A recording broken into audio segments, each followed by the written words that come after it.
El gran trabajo. Tomo 4. Las arcanas. Carlos Heredia Fiallo. 2026.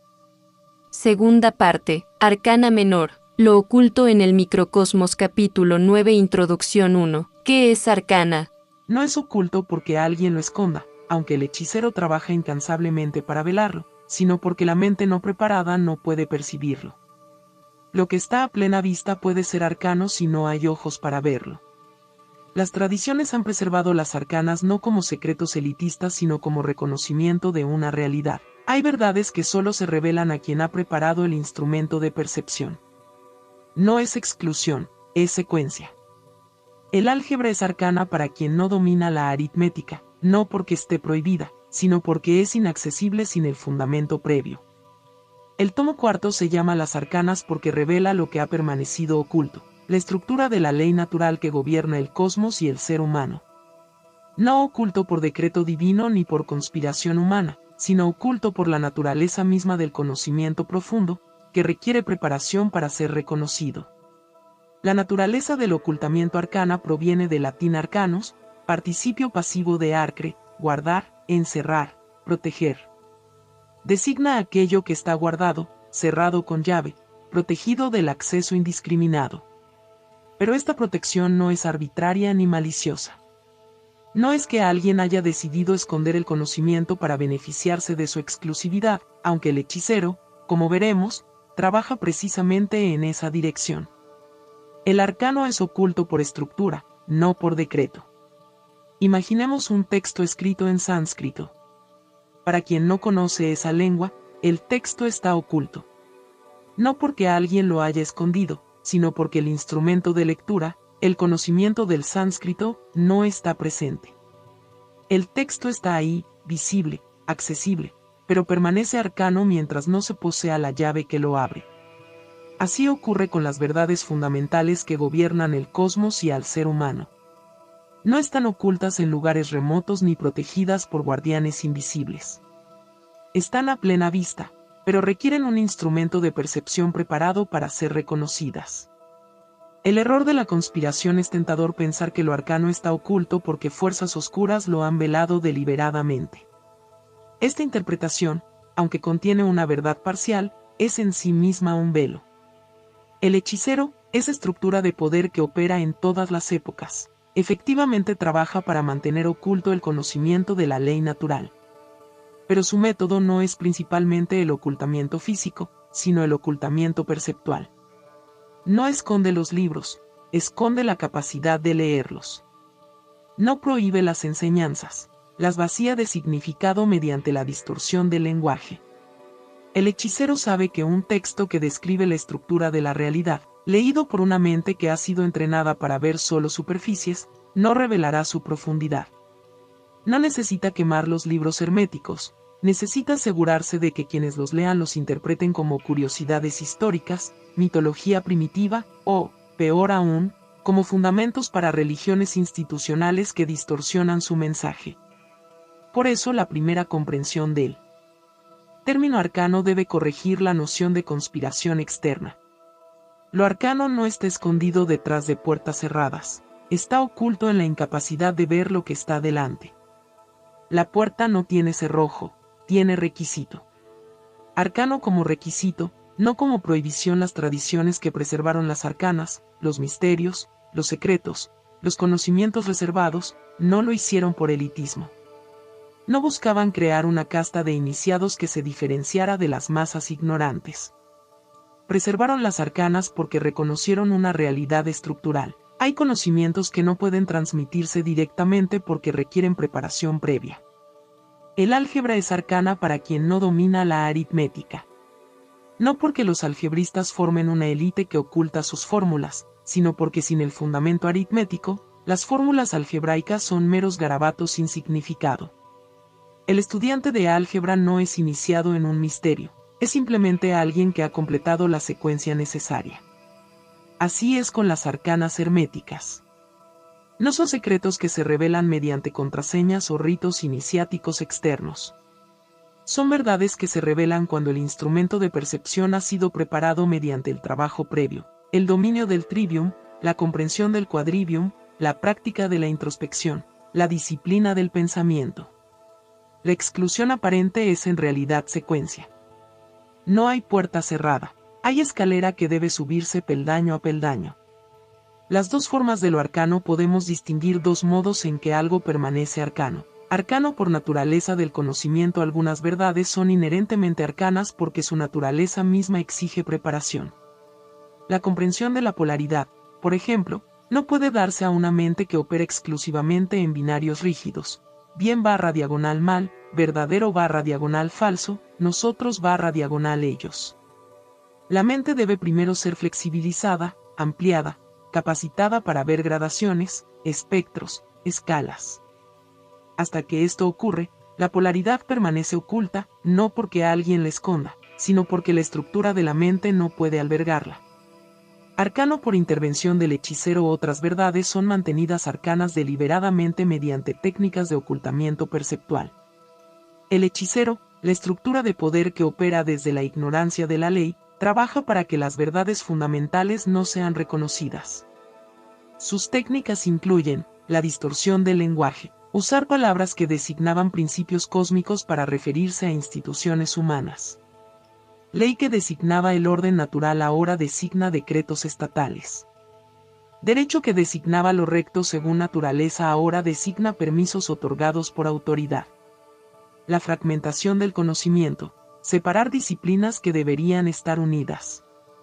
La física no habla de ética, la psicología no habla de espiritualidad, la economía no habla de justicia. Cada campo se vuelve arcano para los otros.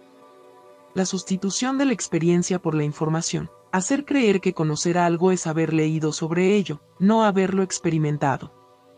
Así, las verdades que solo se revelan mediante práctica permanecen teóricamente accesibles pero experiencialmente arcanas.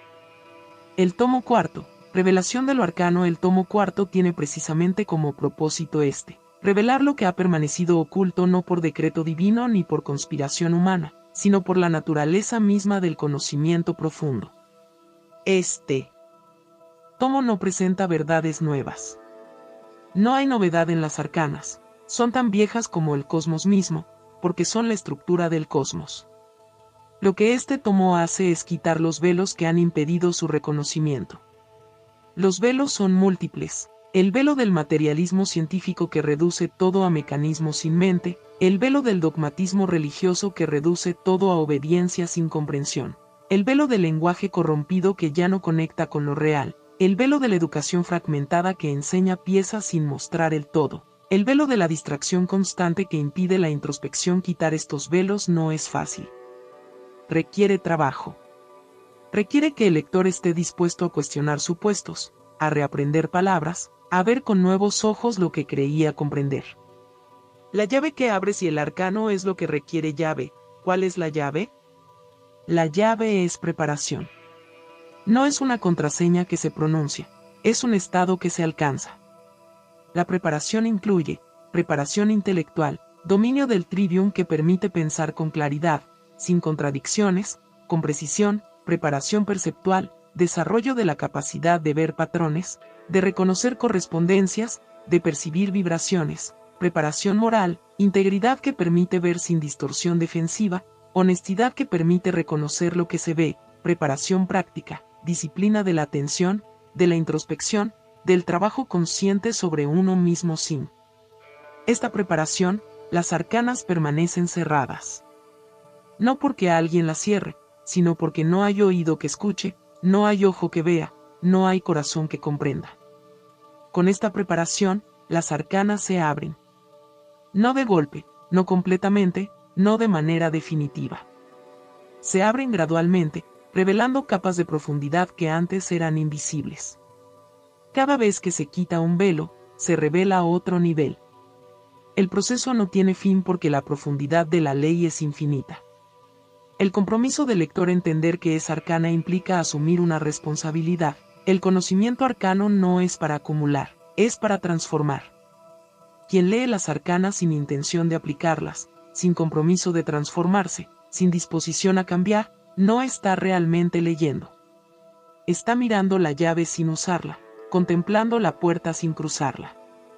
Las arcanas no son información, son invitación a la transformación. Cada principio revelado es llamado a la práctica. Cada verdad mostrada es exigencia de aplicación. El que comprende que es arcana comprende también que ha llegado a un punto de inflexión, puede seguir viendo el mundo como lo veía, o puede comenzar a verlo como es. Puede seguir siendo producto de fuerzas que no comprende, o puede comenzar a ser agente consciente de su propia transformación. La puerta está abierta. La llave está en la mano. Lo que sigue depende del uso que se haga de ella. Lo mayor y lo menor, la ilusión de la jerarquía. Cuando escuchamos mayor y menor, nuestra mente inmediatamente establece una jerarquía de valor. Lo mayor parece más importante, más significativo, más digno de atención. Lo menor aparece como secundario, accesorio, quizás prescindible. Esta reacción automática es precisamente lo que el principio de correspondencia nos invita a cuestionar. La arcana mayor y la arcana menor no son grados de importancia. Son escalas de observación. El error está en pensar que, porque algo es grande en extensión, es superior en significado. El cosmos contiene galaxias incontables. El ser humano es un punto diminuto en comparación. Pero si la ley que gobierna el cosmos opera idénticamente en ese punto diminuto, entonces el punto no es menor en esencia, solo en escala. Y la escala, en sí misma, no determina valor. La arcana mayor, el espejo grande. La arcana mayor reveló los 7 principios operando en el cosmos, el macrocosmos, lo grande, lo que contiene. Vimos el mentalismo, el todo es mente, el universo es pensamiento del todo sosteniéndose en existencia. Vimos la correspondencia, como es arriba, es abajo, los patrones se repiten idénticos en todos los niveles. Vimos la vibración, todo se mueve, todo oscila, nada está quieto. Vimos la polaridad, todo tiene polos, los opuestos son grados de lo mismo. Vimos el ritmo, todo fluye y refluye, todo tiene sus mareas. Vimos causa y efecto, nada escapa a la ley, el azar es nombre de la ley no reconocida. Vimos la generación, todo tiene principio masculino y femenino, la creación es interacción continua. Estos 7 principios describieron la estructura de lo real en su totalidad. Pero lo hicieron desde la perspectiva del cosmos, el gran todo que contiene todo lo que existe. Es como observar el océano desde un satélite, vemos los patrones globales, las corrientes principales, los ciclos de las mareas. Pero desde esa altura, no vemos la gota de agua. No vemos cómo los mismos principios que gobiernan el océano global operan en esa gota individual. No vemos que la gota, en su pequeñez, replica fielmente la estructura del océano entero. La arcana menor, el espejo pequeño. La arcana menor revela los mismos principios operando en el ser humano, el microcosmos, lo pequeño, lo contenido. No son principios diferentes. No son versiones simplificadas o reducidas de los principios cósmicos. Son los mismos principios vistos desde otra escala. La ley que gobierna galaxias gobierna células. La ley que rige civilizaciones rige psiques. La ley que ordena los movimientos de los cuerpos celestes ordena los movimientos de los pensamientos humanos. Esto no es metáfora. Esto es correspondencia aplicada en su forma más precisa. Cuando decimos como es arriba, es abajo, no estamos diciendo que lo de abajo es una copia imperfecta de lo de arriba, ni una sombra degradada del original. Estamos diciendo que ambos son el mismo principio expresándose en diferentes densidades. El átomo no es una miniatura del sistema solar, ambos son expresiones del mismo patrón numérico, del mismo principio de organización, de la misma ley. El ser humano, por tanto, no es un fragmento aislado del cosmos, ni una parte separada del todo. Es el todo mismo, manifestándose en escala particular. Es el cosmos condensado, concentrado, hecho consciente de sí mismo. Los 2 espejos, imaginemos 2 espejos. Uno es grande, de pared, que refleja toda la habitación. En él vemos los muebles, las ventanas, la luz que entra, la totalidad del espacio. Este es el espejo mayor, el cosmos que refleja la estructura de la ley en su extensión total. El otro espejo es pequeño, de bolsillo, que cabe en la palma de la mano. En él vemos solo un fragmento de la habitación, quizás solo una esquina, un detalle, una parte. Pero ese fragmento, aunque menor en extensión, contiene la misma información sobre la estructura de la luz, la misma ley de reflexión, el mismo principio de imagen. El espejo pequeño no refleja de manera diferente, refleja de manera idéntica, solo en menor escala. Este es el espejo menor, el ser humano que refleja la misma ley en escala individual. Quien comprende uno comprende el otro. Si sé cómo funciona la luz en el espejo grande, sé cómo funciona en el pequeño. Si sé cómo opera la ley en el cosmos, sé cómo opera en el ser humano. Y viceversa, si observo cuidadosamente los principios en mi propia mente, en mi propio cuerpo, en mi propia experiencia, estoy observando directamente los principios que gobiernan el universo entero. Quien ignora uno ignora a ambos. Si no veo la estructura de la polaridad en mi propia mente, como mis pensamientos oscilan entre opuestos, como mis emociones fluctúan entre polos, no comprenderé la polaridad cósmica, por muchas veces que la describan en textos. Si no reconozco el ritmo en mi propia vida, los ciclos de energía y descanso, de expansión y contracción, de entusiasmo y melancolía, no comprenderé el ritmo de las civilizaciones y los cosmos. La unidad de la ley no hay dos leyes, una para lo grande y otra para lo pequeño. Esta afirmación es radical. Contradice todo el paradigma científico moderno, que ha fragmentado el conocimiento en disciplinas especializadas que no se comunican entre sí. La física estudia lo muy grande, cosmología, y lo muy pequeño, mecánica cuántica, con teorías incompatibles. La biología estudia los seres vivos como si fueran mecanismos sin conexión con la estructura cósmica. La psicología estudia la mente como si fuera epifenómeno del cerebro, sin correspondencia con principios universales. Esta fragmentación es el triunfo del hechicero. Ha logrado que veamos el universo como colección de dominios separados, cada uno con sus propias reglas, sin unidad subyacente. Ha ocultado la ley única bajo la multiplicidad de leyes particulares. Pero la ley es una. Siempre fue una. Siempre será una. El principio de polaridad que hace que los planetas giren alrededor del Sol es el mismo principio que hace que los electrones giren alrededor del núcleo.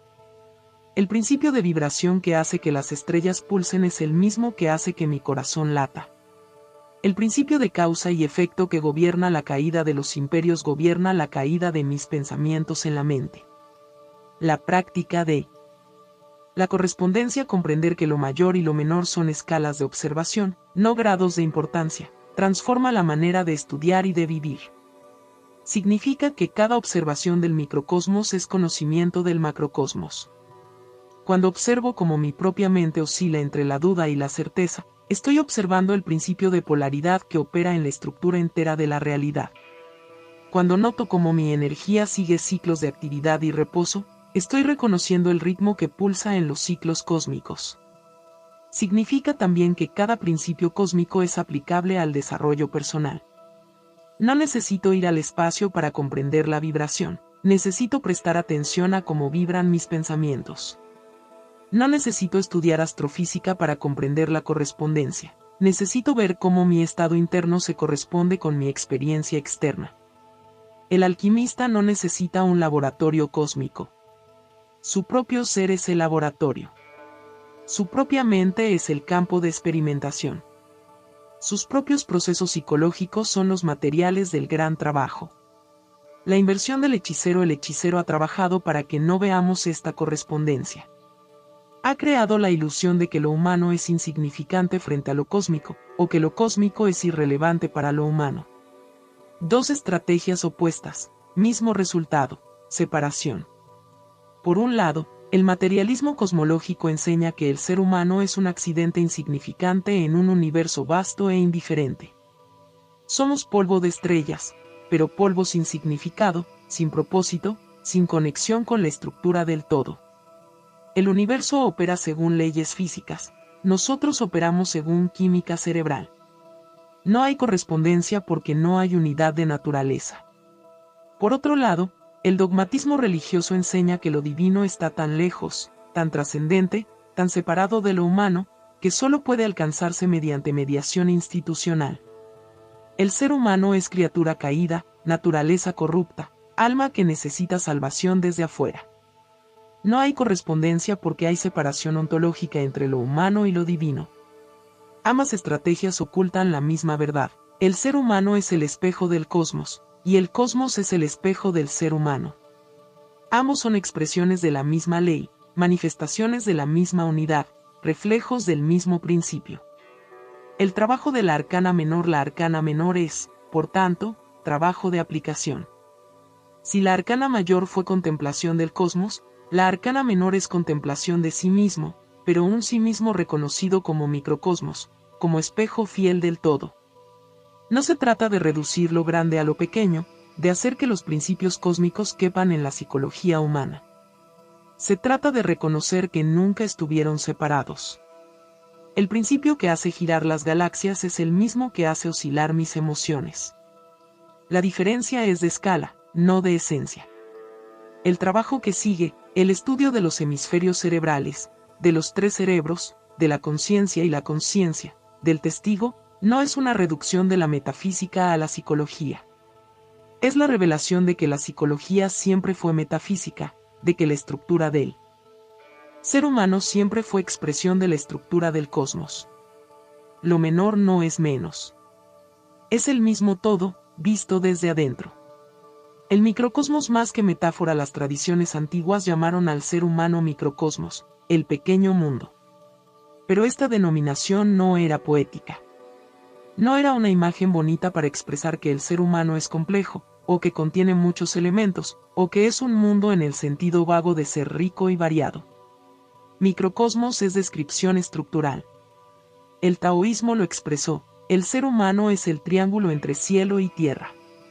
La Cábala lo diagramó en el árbol de la vida superpuesto al cuerpo humano, con su sefirot correspondiendo a centros energéticos. El yoga lo mapeó en chakras y nadis, ruedas de energía y canales por donde fluye la fuerza vital. La alquimia occidental lo representó en el Homo Philosophicus, el ser humano completo que contiene todos los elementos y principios. Cada tradición encontró su lenguaje, su sistema, sus símbolos. Pero todas señalaban la misma verdad: el ser humano no es parte del cosmos separada del resto, es el cosmos mismo, concentrado, condensado, hecho consciente de sí mismo. La réplica exacta: todo lo que existe en el cosmos existe en el ser humano. No en sentido material, el ser humano no contiene físicamente galaxias ni estrellas, sino en sentido estructural. Los mismos principios, los mismos patrones, las mismas leyes que organizan el universo organizan el cuerpo y la mente humanos. Sistemas que orbitan. El corazón es centro de un sistema circulatorio donde la sangre orbita en ciclos. Los electrones de los átomos de nuestro cuerpo giran alrededor de núcleos. Nuestros pensamientos orbitan alrededor de centros de interés, de preocupaciones, de deseos. Ritmos que pulsan: el latido cardíaco, la respiración, los ciclos de sueño y vigilia, las fluctuaciones hormonales, todo en el cuerpo humano pulsa, oscila, sigue ritmos predecibles. Los mismos ritmos que gobiernan las mareas, las estaciones, los ciclos solares. Polaridades que oscilan: el sistema nervioso simpático y parasimpático, la contracción y relajación muscular, la inspiración y expiración, la excitación y el reposo. El cuerpo entero es campo de polaridades en constante movimiento. Causas que generan efectos.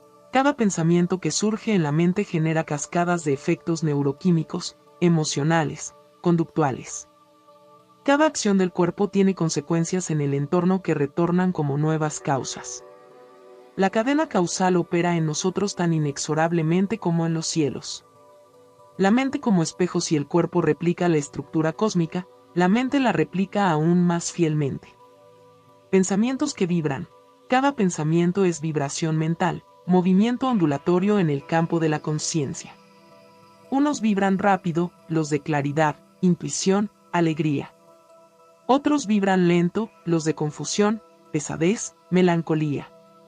La diferencia entre estados mentales es, en última instancia, diferencia de frecuencia. Emociones que fluyen entre polos. El amor y el miedo no son entidades separadas, son polos de la misma energía relacional. La alegría y la tristeza son extremos de un espectro emocional continuo. Nuestras emociones oscilan entre polos, según ritmos que podemos aprender a reconocer, en alguna medida, a modificar. Ciclos que ascienden y descienden. Nadie permanece permanentemente en el mismo estado emocional o mental. Hay ciclos de energía y cansancio, de optimismo y pesimismo, de creatividad y estancamiento.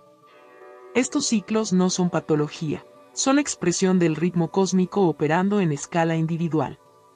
El olvido moderno, esto que las tradiciones preservaron, el mundo moderno lo olvidó. O peor, lo negó activamente. El materialismo científico redujo al ser humano a máquina biológica. Somos, según esta visión, organismos complejos producidos por evolución, sin correspondencia con nada mayor que nosotros mismos.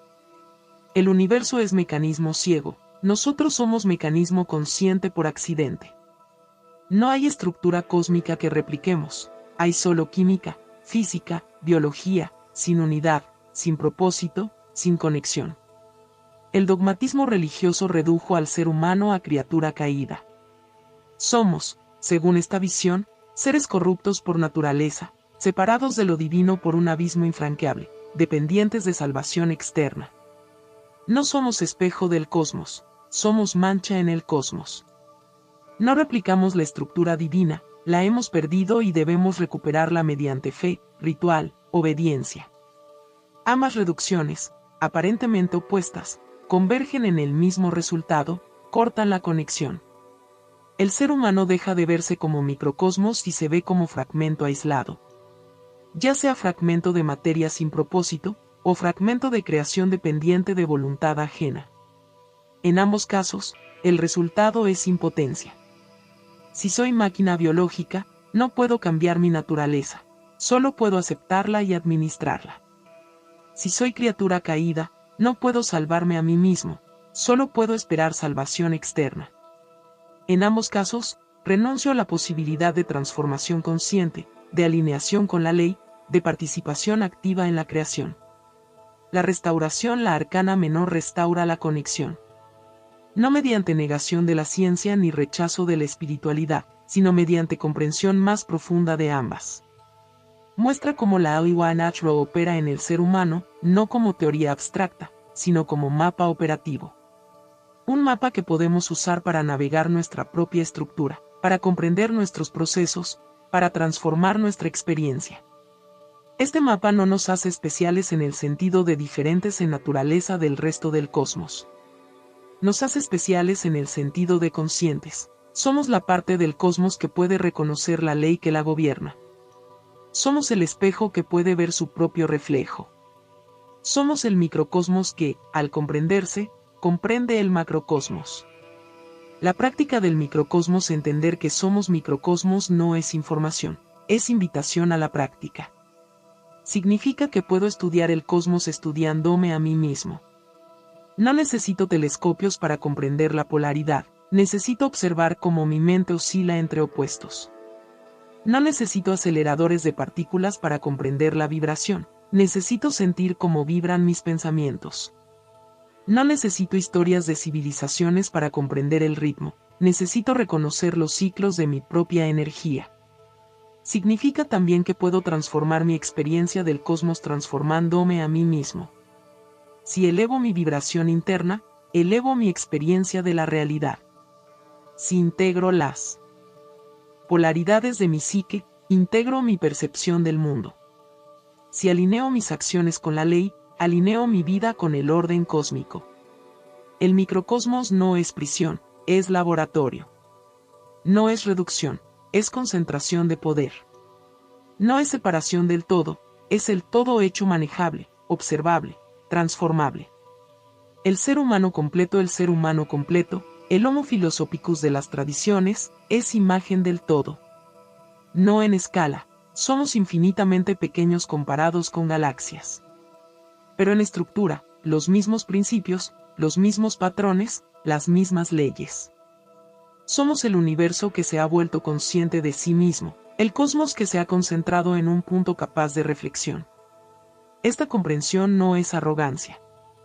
No nos coloca por encima del resto de la creación. Nos coloca en correspondencia con ella. Nos permite ver la unidad donde otros ven separación. Nos permite actuar desde la alineación donde otros actúan desde la contradicción. El microcosmos que comprende su naturaleza deja de ser víctima de fuerzas que no entiende. Se convierte en alquimista de su propia transformación, en co-creador consciente de su experiencia, en espejo vivo del todo que se reconoce a sí mismo. Lo que estaba oculto 4 velos sobre el ser humano, la arcana menor no añade información a lo que ya se sabía. Quita velos de lo que siempre estuvo presente pero no podía verse. Hay 4 verdades fundamentales sobre la estructura humana que han permanecido ocultas, no por ausencia, sino por interferencia, por distorsión, por falta del instrumento de percepción adecuado. Estos 4 velos son, primero, la estructura del cerebro como reflejo de la estructura cósmica. Segundo, los desequilibrios cerebrales como desviaciones simétricas de la ley.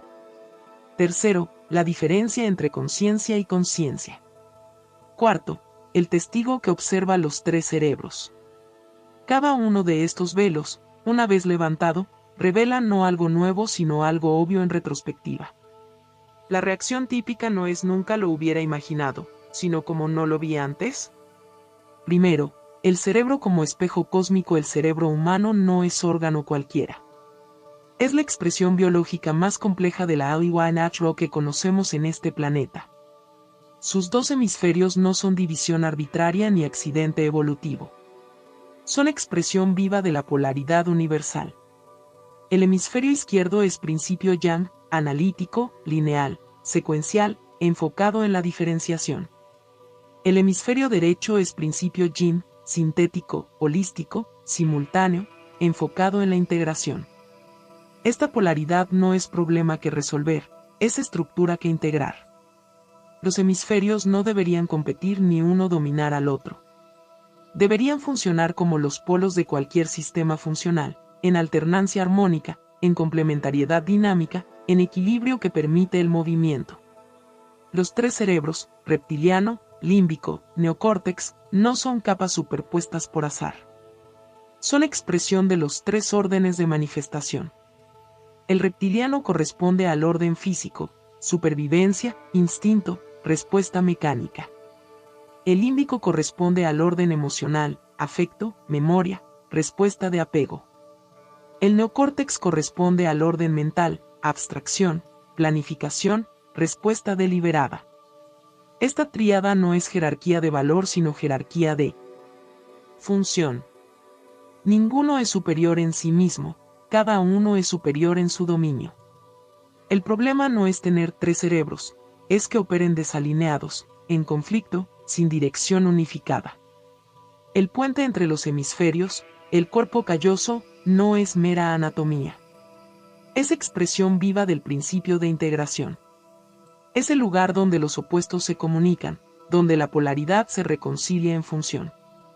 Cuando el cuerpo calloso funciona plenamente, los hemisferios no se anulan, se completan. Segundo, los desequilibrios como desviaciones simétricas. Cuando la polaridad se desequilibra, no produce un problema sino 2 problemas simétricos, aparentemente opuestos, estructuralmente idénticos. El hemisferio izquierdo desequilibrado produce materialismo, una visión del mundo donde solo lo físico es real, donde la materia precede a la mente, donde el universo es mecanismo sin propósito. El materialista niega el espíritu no porque no exista, sino porque su instrumento de percepción, el hemisferio izquierdo hipertrofiado, no puede registrarlo.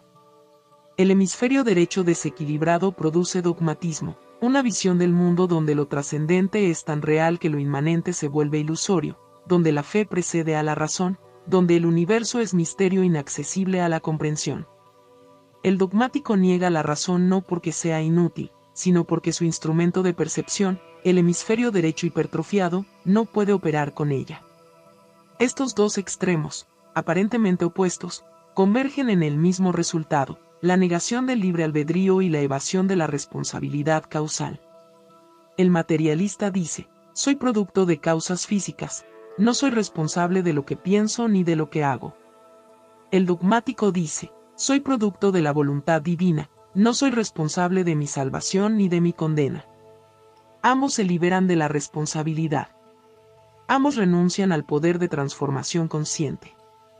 Ambos son expresiones de la misma desviación, polaridad mal comprendida, llevada a extremo, convertida en fuente de ceguera en lugar de fuente de visión.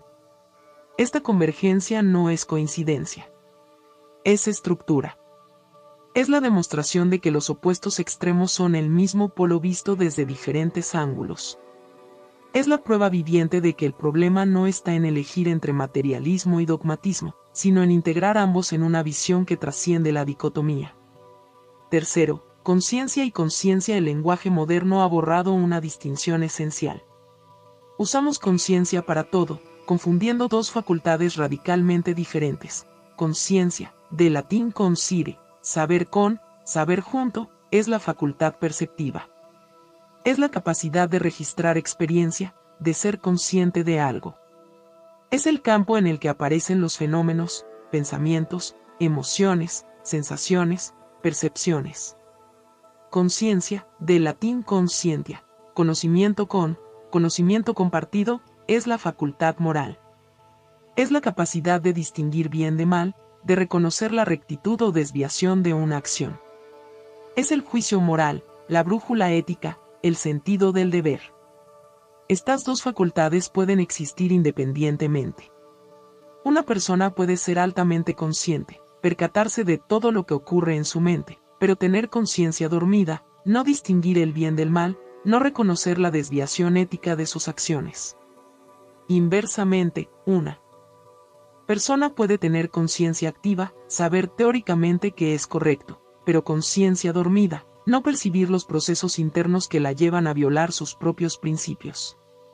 Esta distinción, borrada por el uso indiscriminado del lenguaje, es esencial para comprender cómo opera la ley en el ser humano.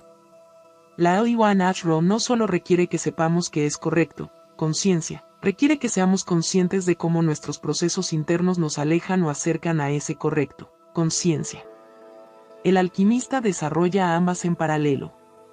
Conciencia sin conciencia produce claridad perceptiva sin dirección ética, el psicópata que ve todo, pero no distingue el bien. Conciencia sin conciencia produce moralismo rígido sin autoconocimiento, el fanático que predica la rectitud, pero no ve sus propias sombras. Cuarto, el testigo detrás del cerebro reptiliano, detrás del límbico, detrás del neocórtex, hay algo que observa a los tres. No es otro cerebro. No es otra estructura anatómica. Es aquello en lo cual los tres cerebros aparecen. Es el espacio de conciencia en el que los procesos cerebrales se manifiestan. Es el observador que no puede ser observado, el conocimiento que no es acumulación sino presencia. Las tradiciones cabalísticas lo llamaron Da'at, el conocimiento que no es información almacenada sino reconocimiento directo.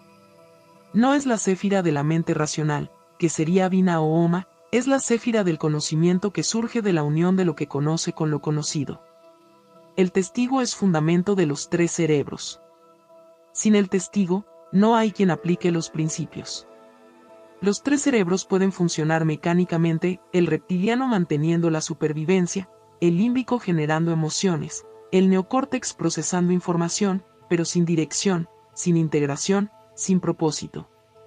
Con el testigo, hay quien puede alinearse con la ley. El testigo no es entidad separada que observa desde afuera, es la dimensión de presencia consciente que puede dirigir, integrar, transformar. Es el yo que no es ninguno de los cerebros, pero puede usarlos todos. El testigo no piensa, observa el pensamiento. No siente, observa la emoción.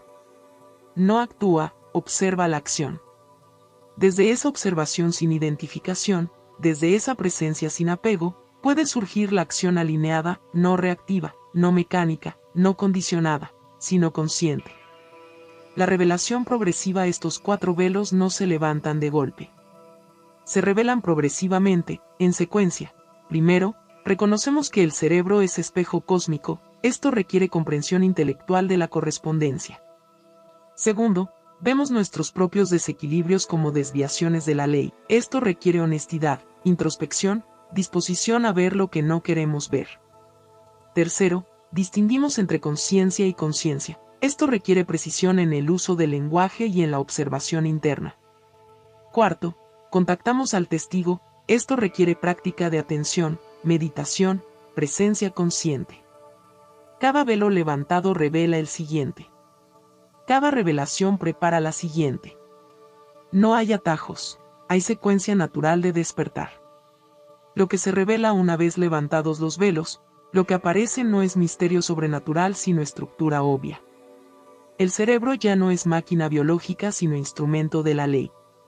Los desequilibrios ya no son patologías sino desviaciones corregibles. La conciencia y la conciencia ya no son confusas sino facultades distintas que desarrollar. El testigo ya no es abstracción filosófica sino presencia viviente. Lo que estaba oculto era nosotros mismos, nuestra verdadera estructura, nuestro verdadero poder, nuestra verdadera posibilidad. No éramos víctimas de la naturaleza ni mendigos de lo divino. Éramos microcosmos dormidos, espejos empañados, instrumentos sin afinar. La arcana menor no nos da nada que no tengamos. Nos recuerda lo que siempre fuimos. Nos revela lo que siempre estuvo aquí. Nos devuelve lo que nunca perdimos, solo olvidamos. El mapa que sigue de la teoría a la práctica, la arcana mayor nos mostró los principios. La introducción a la arcana menor nos recuerda que esos principios operan en nosotros. Ahora necesitamos un mapa, no para contemplar, sino para navegar. No para entender conceptualmente, sino para transformar operativamente. Los 9 capítulos que siguen no son exposiciones teóricas adicionales. Son guías de trabajo. Cada uno aborda una dimensión específica del ser humano como microcosmos, mostrando cómo la Aliwa Natural opera en esa dimensión y cómo podemos alinearnos con ella. Capítulo 10. El fundamento. Todo edificio necesita cimiento. Todo trabajo necesita fundamento. El capítulo 9 establece la Aliwa Natural como estructura de causalidad que opera en el ser humano exactamente igual que en el cosmos. No es que haya una ley para el universo y otra para nosotros. Hay una sola ley que se expresa idénticamente en todas las escalas.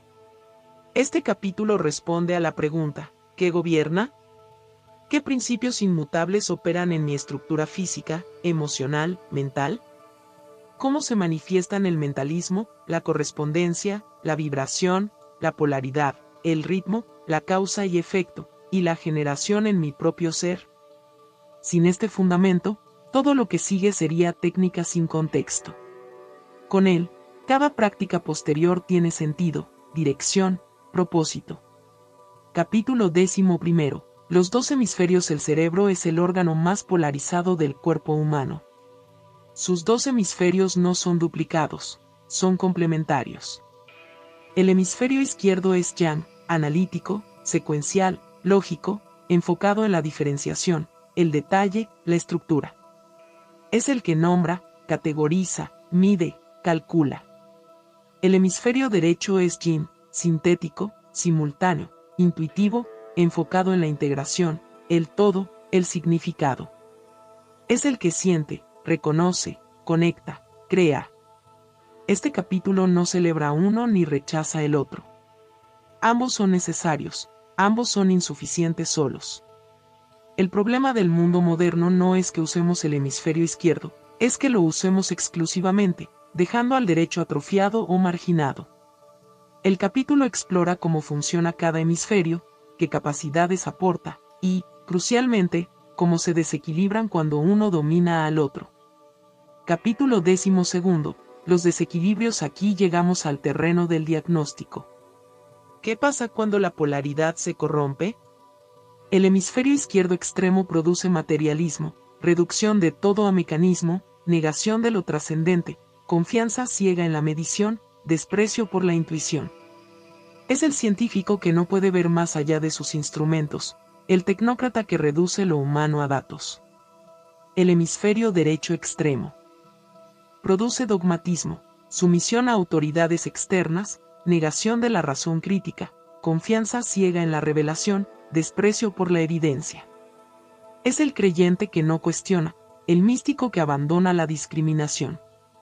Estos dos desequilibrios, aparentemente opuestos, convergen en la misma consecuencia, la negación del libre albedrío. El materialista dice soy producto de causas físicas. El dogmático dice soy producto de la voluntad divina. Ambos se liberan de la responsabilidad. Ambos evitan el trabajo de transformación consciente. Este capítulo nos ayuda a reconocer estos desequilibrios en nosotros mismos, no para juzgarnos, sino para corregir. Capítulo 13. El cuerpo calloso. Si los hemisferios son los polos, el cuerpo calloso es el puente que los une. No es mera estructura anatómica, es expresión física del camino del medio.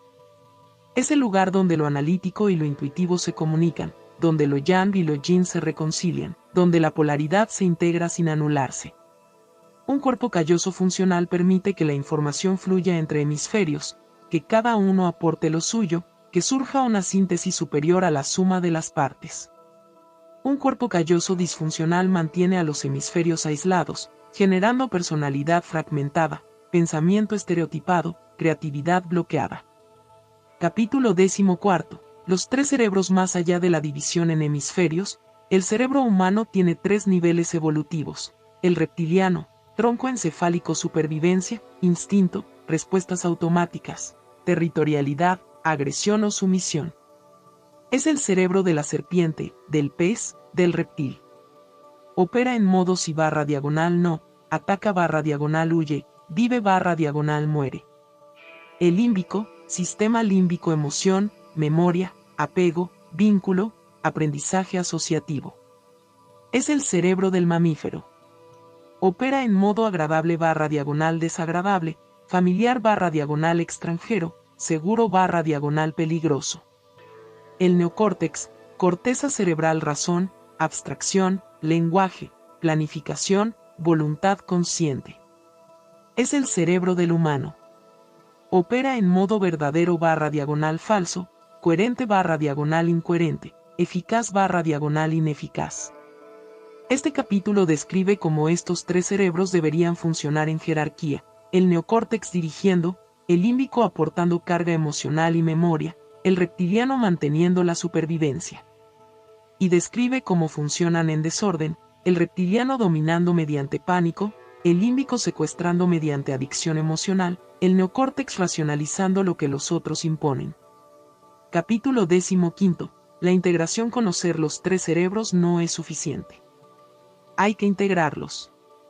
Este capítulo presenta el trabajo alquímico con la estructura cerebral. No eliminar los cerebros inferiores sería suicida, sino alinearlos bajo dirección del superior. El reptiliano no debe ser anulado, debe ser domesticado. El límbico no debe ser suprimido, debe ser educado.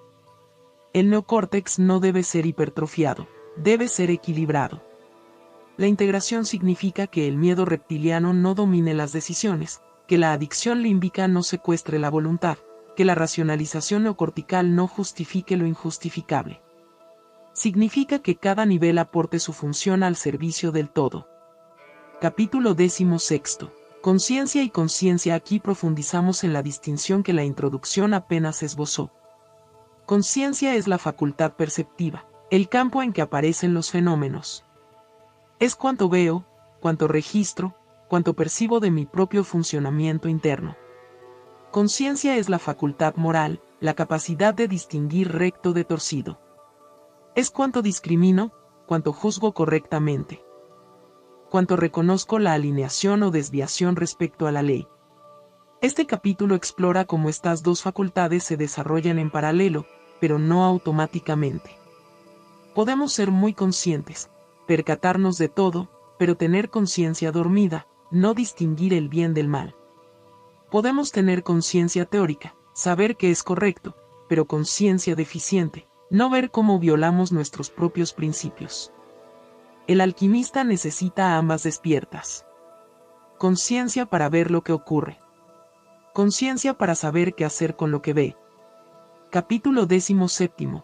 El cuarto nivel. Más allá de los tres cerebros hay algo que los observa a todos. Este capítulo trata del testigo, llamado Da'at en la Kabbalah, el observador en otras tradiciones, la conciencia pura en algunas filosofías orientales. El testigo no es un cuarto cerebro. No es estructura anatómica. Es la dimensión de presencia consciente en la que los tres cerebros aparecen como objetos de observación. El testigo no piensa, observa el pensamiento. No siente, observa la emoción. No actúa, observa la acción. Desde esta posición de observación sin identificación, surge la posibilidad de la acción verdaderamente libre, no condicionada por el reptiliano, no secuestrada por el límbico, no racionalizada por el neocórtex, sino alineada con la ley. Capítulo 18. Síntesis operativa. El último capítulo integra todo. Presenta el mapa completo. Como la AI-1 opera simultáneamente en todos los niveles del ser humano, hemisferios integrados, cerebros alineados, conciencia y conciencia despiertas, testigo presente. Este no es capítulo de nueva información.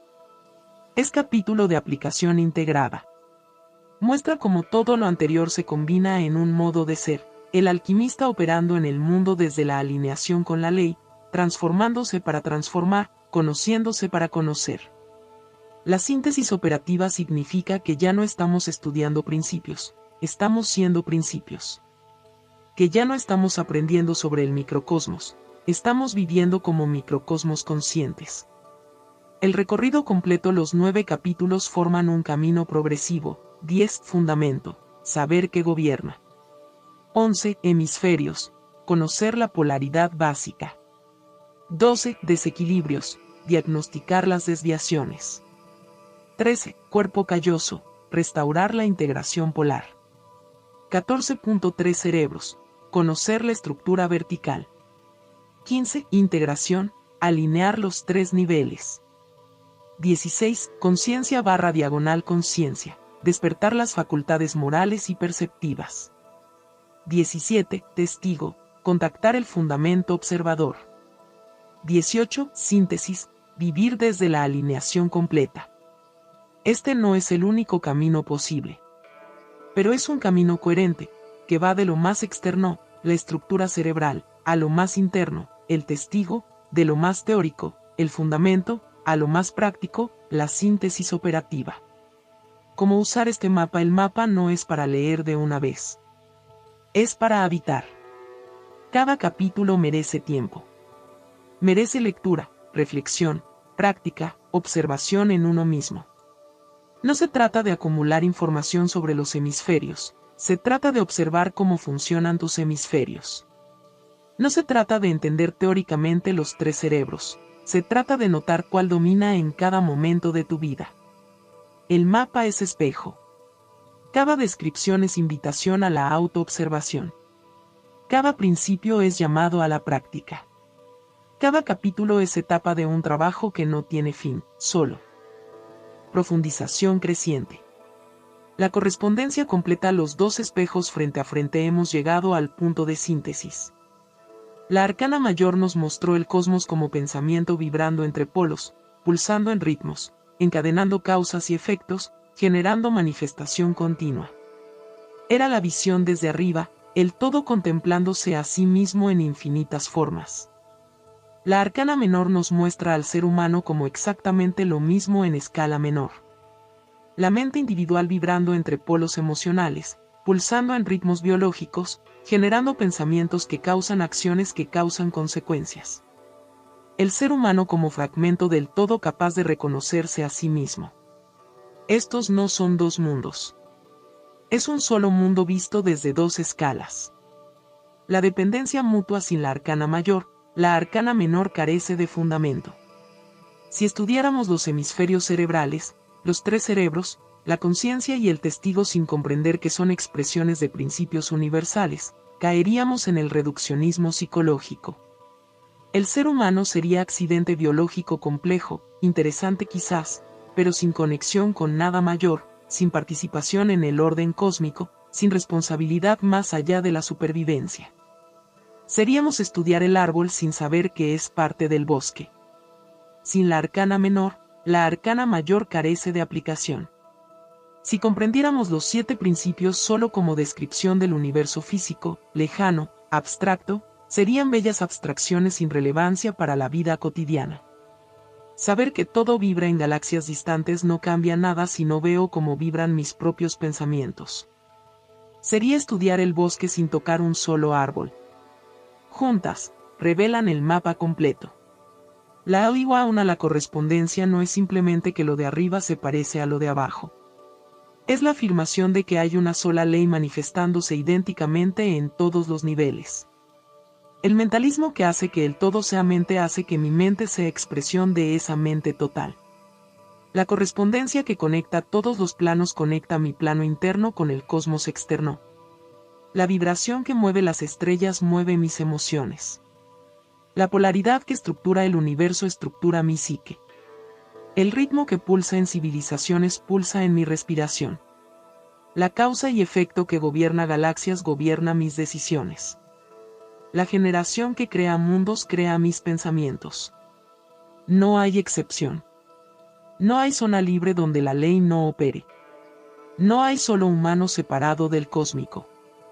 Accesible y aplicable, la unión de ambas arcanas produce dos resultados prácticos.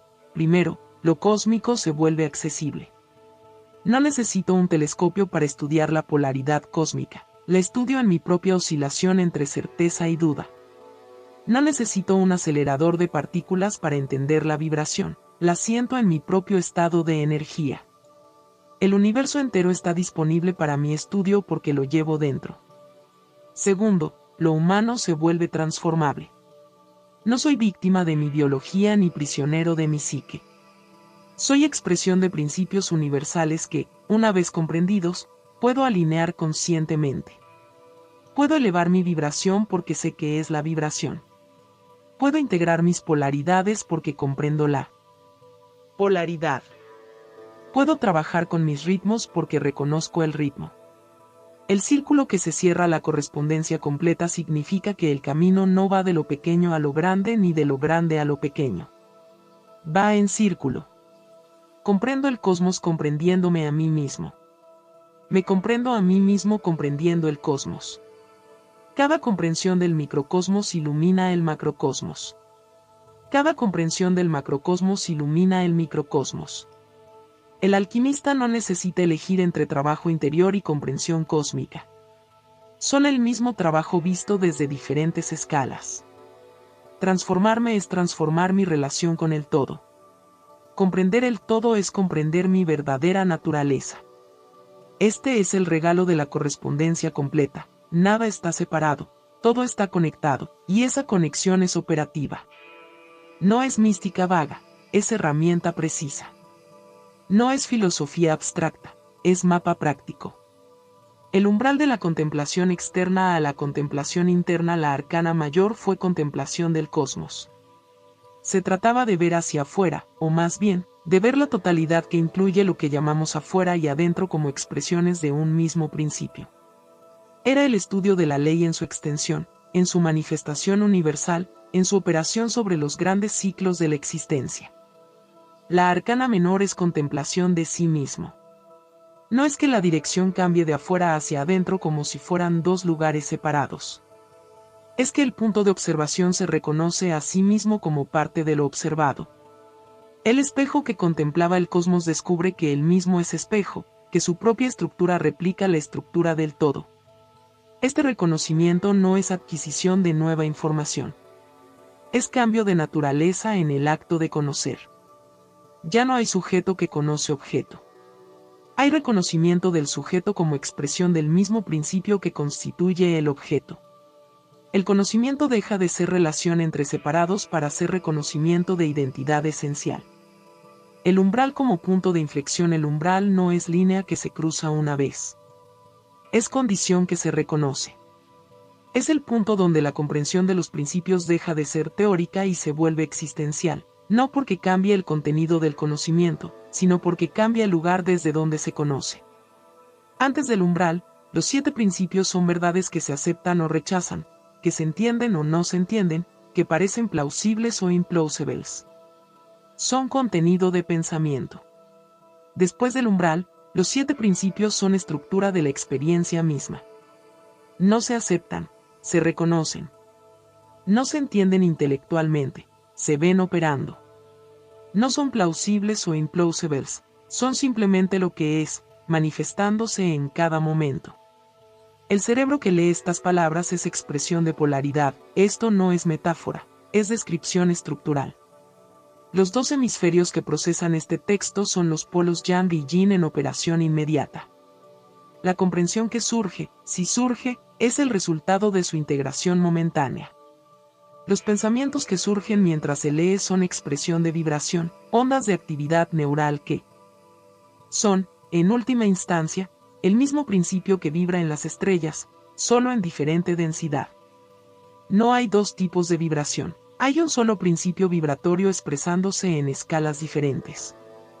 Las emociones que se activan, la curiosidad, la resistencia, la claridad, la confusión, son expresión de ritmo.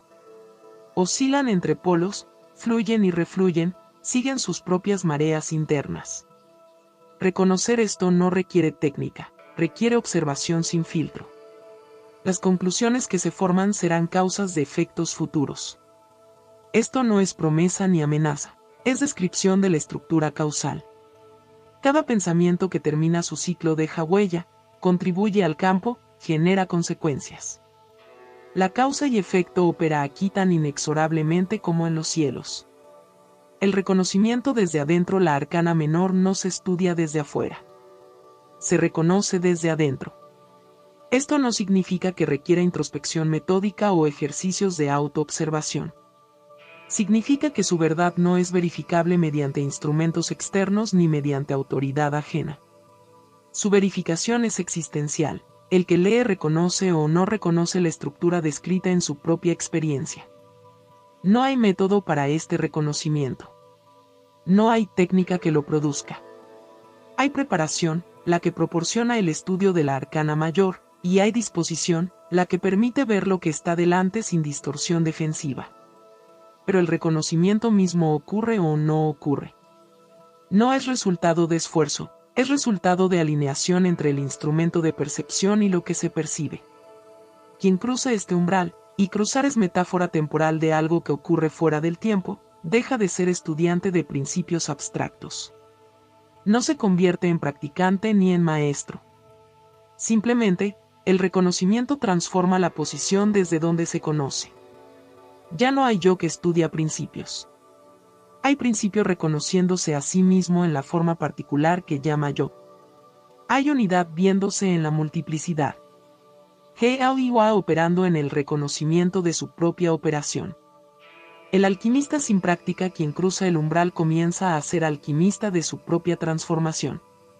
Esto no debe entenderse como adquisición de oficio o compromiso con método. El alquimista, en este contexto, es quien reconoce la transmutación como naturaleza de lo real. No es quien hace algo para transformarse, es quien ve que la transformación es lo que ocurre constantemente, y que el reconocimiento de esta transformación es la única participación posible en ella. La transformación no es meta que se persigue. Es descripción de lo que es. El pensamiento que surge y cesa ya es transmutación. La emoción que fluye entre polos ya es transmutación.